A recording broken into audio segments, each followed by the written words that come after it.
እንደምን አላችሁ? እንደምን ቆያችሁ? እንደምን ስከረማችሁ? በያላችሁ በሰላም እግዚአብሔር እንግዲህ ከሁላችሁም ጋር ይሁን። እነሆ ዛሬ ብቅ ብያለሁ። እንግዲህ ሰዎች ይህንን ቪዲዮ እየቀረስኩ ያለሁት ገና ጠዋት ከእንቅልፍ እንደተነሳሁ ነው። ምክንያቱም ይህንን ቪዲዮ እየቀረስኩ ያለሁበት ምክንያት እንግዲህ ዛሬ በሌሊት ሁለት ሰዎች እዛ ቤት መጥተዋል። ሁለቱም ደግሞ አገባባቸው በጣም የሚያስጠላና ድንፋት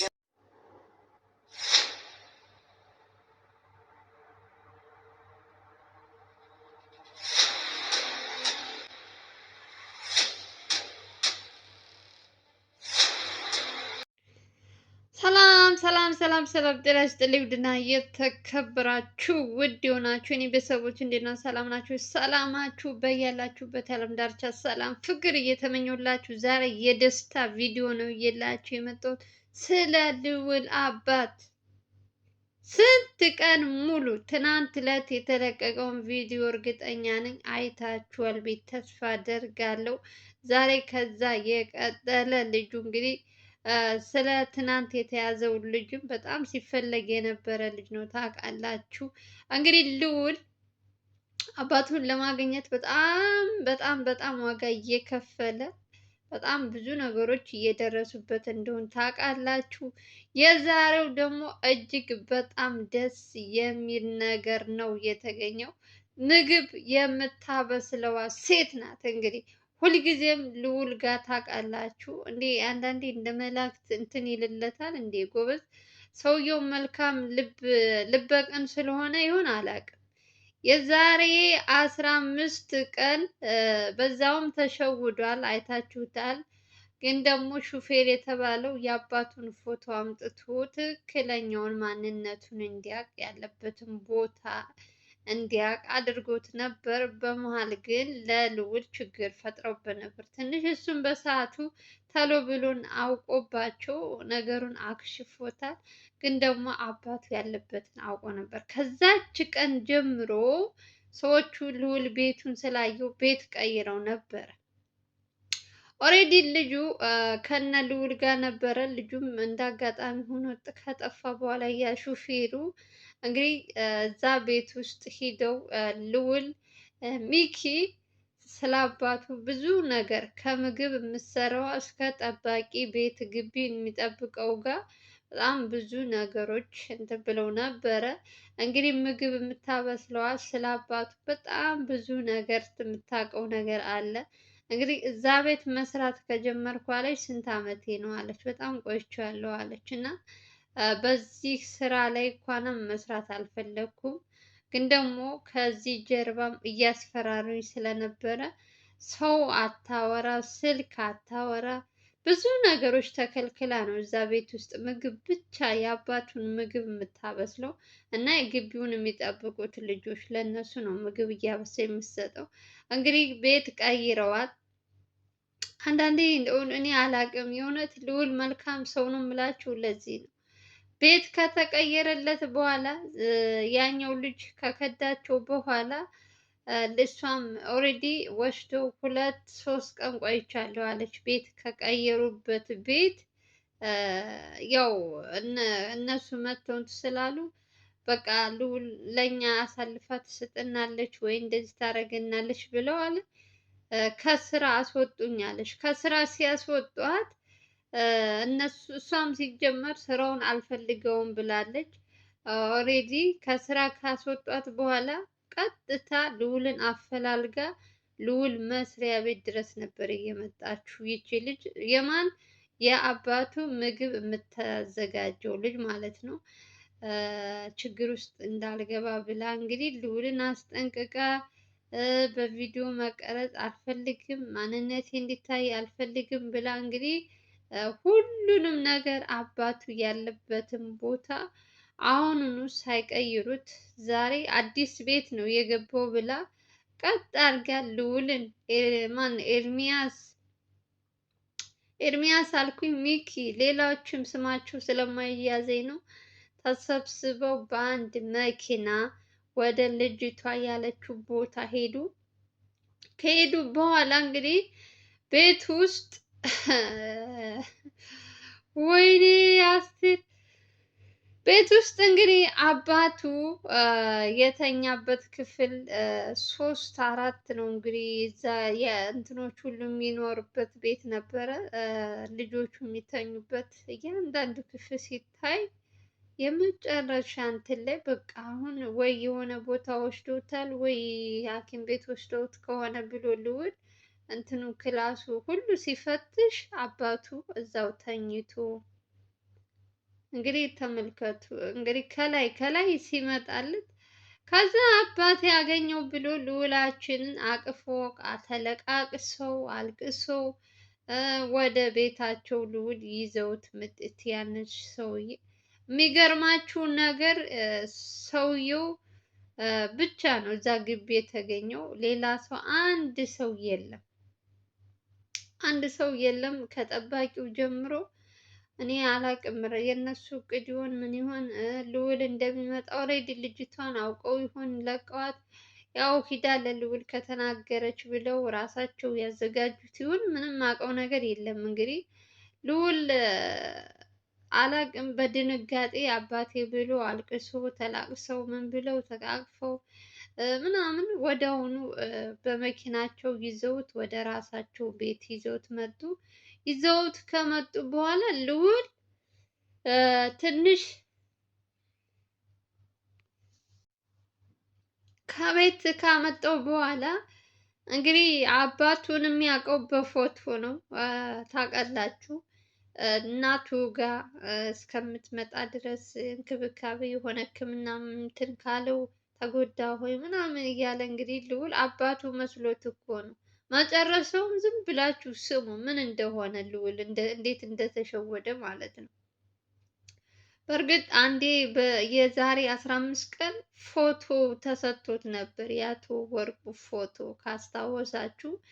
እንዴት እንዳልመጣለት አላቅም፣ በምን እንትን እንደተመሳሰለበትም እንግዲህ አላቅም። ብቻ አባቴ ነው ብሎ ነው ይዞት የመጣው።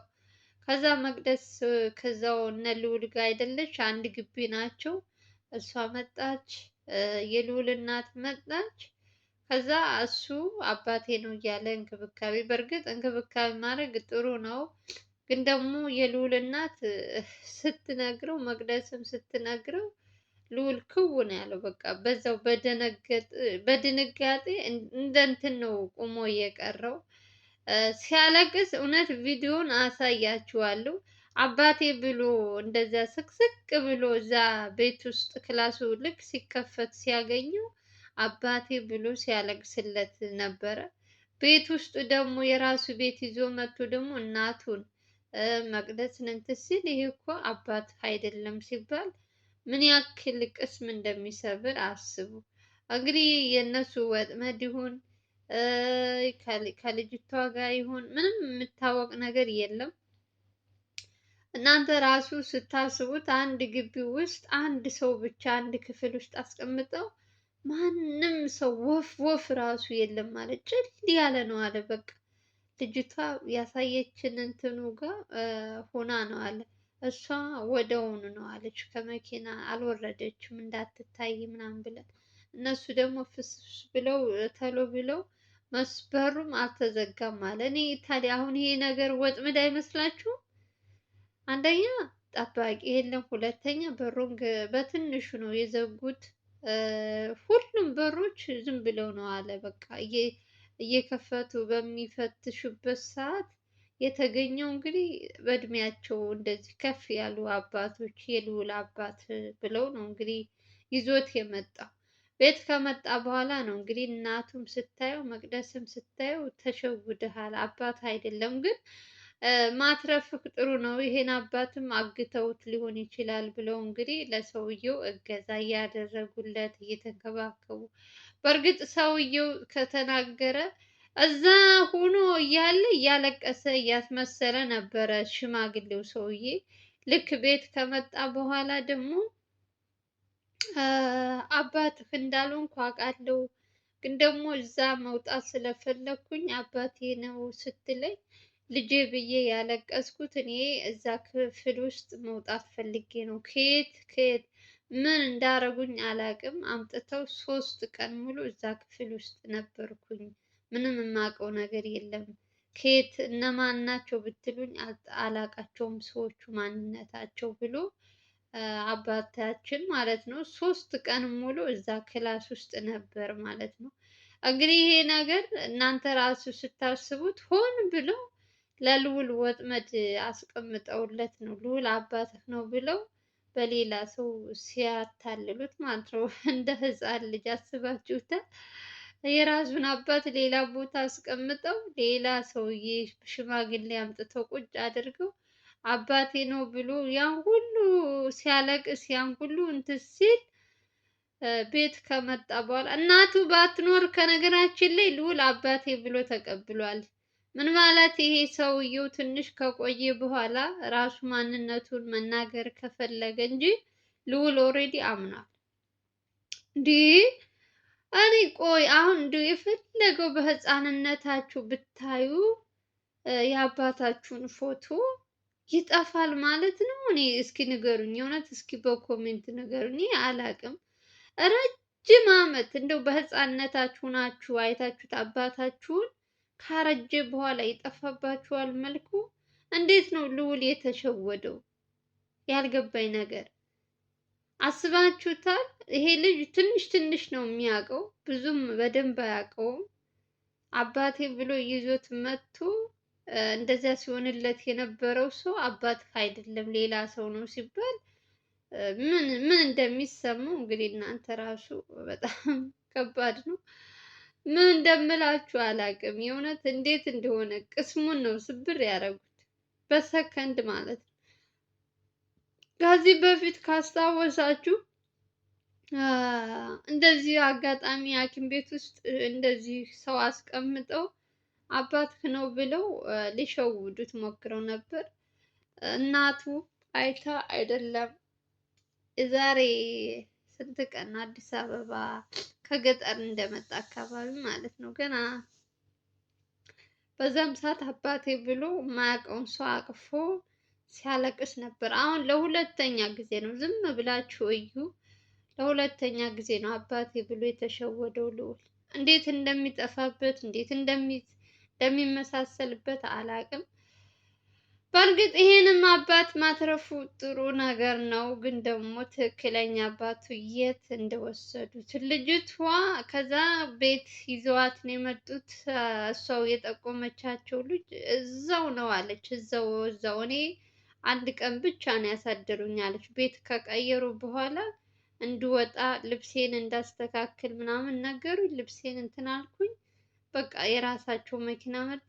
የፈለግሽው ቦታ የት ነው እናድርስሽ አሉኝ አለ። በቃ እኔ ዘመድም ምንም በዛ ሰዓት ስለሌለኝ የሆነ እንትን ብዬ አንድ ክላስ እንትን ብዬ አድራለሁ። ከዛ ነገ ወደ ገጠር እሄዳለሁ ብያቸው ነው አለ የተለያየሁት። አውቶቡስ ተራ አድርሰዋት ማለት ነው። ከዛ እሷ ደግሞ እነሱ ልክ አውርደዋት ከሄዱ በኋላ ቀጥታ ልዑልን ማፈላለግ የልዑልን እንትን የሚያውቁ ሰዎች ያው እንግዲህ እድሜ ለቴክኖሎጂ ምንም ስልክ እንዴት ላውጣ የሰው ብላችሁ እንትን አትሉም፣ አትጨናነቁም። በዩቱብ እንትኑ ገብታችሁ የልዑልን ስልክ ቁጥር እንዴት አድርጋችሁ ማውጣት እንደለባችሁ እንግዲህ ታውቃላችሁ። እና ያው በዛ አገኘች፣ ተጻጻፉ። ስለ አባትህ ነው ሲባል ደግሞ እሱ እሺ ነው የሚለው። ሰከንድም ሳይጨርስባት እዚህ ታክሲ እንደዚህ አድርገሽ ተሳፍረሽ ነው ያለት። ቀጥ ብላ ሄደች። ከሄደች በኋላ ደግሞ እንግዲህ ይሄ ነገር ተፈጠረ ማለት ነው። እና ማለት ነው ልዑል የእውነት ምን እንዳስብ ታውቃላችሁ? የእውነት በጣም አሳዘነኝ። እና ምን አለበት ለሁለት ቀን እንኳን አባቴ ነው እያለ እንኳን ደስታውን ቢያጣጥም ባይነግሩት አልኩኝ። አረ ወይኔ እንደ ዛሬ ልዑል አሳዝኖኝ እኔ እስካሁን ድረስ ብዙ ነገር ተፈጥሯል። አባቴ ብሎ እንደዚያ አቅፍ አድርጎ ለትንሽ ጊዜ እንደው ለአንድ 3 ቀንም እንደው ዝም ባሉት ባልነገሩት፣ እናቱና መቅደስ ባይነግሩት እሱ አባቴ ብሎ አምኗል። እንግዲህ በዲኤንኤ ነው የምትሉት ምርመራ እሱ ካልተደረገ ልዑል የአባቱ ነገር ግራ ነው የሚያጋባው። ሊለየው አልቻለም። በቃ እኔ አላውቅም እንግዲህ የህፃንነቱ ፎቶ ሰው ሲያረጅ እኔ የፈለገው ቢያረጅ አባት አሁን ይጠፋብኛል። ያው አብሬው ስላደግኩኝ እኔ ኦኬ። ግን እኔ አላውቅም። እኔ መፍረድ አልፈልግም።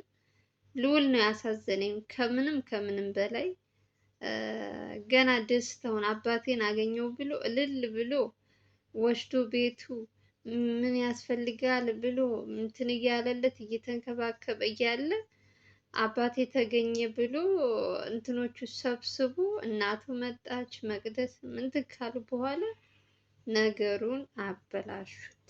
ይሄ ትክክለኛ አባት አይደለም። ወጥመድ ላንተ እንትን ብለውልህ ነው ብላ እንግዲህ እናቱ እንትን አለችው ማለት ነው፣ ነገረችው። እንግዲህ ከእናቱ የሚበልጥ ነገር የለም።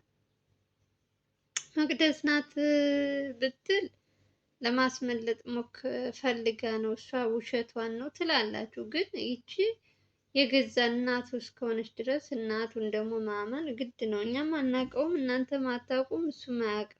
የምታውቀው ማናት? የገዛ እናቱ ናት። ስለዚህ ከእሷ በላይ ማንም ሰው ሊያውቅ ስለማይችል ለማንኛውም ያው አውጥቶ እንትን አላለውም። እሱም ከየት እንዳመጡት አላወቅም። እና ልዑል ጋር እየተንከባከቡት ነው ማለት ነው።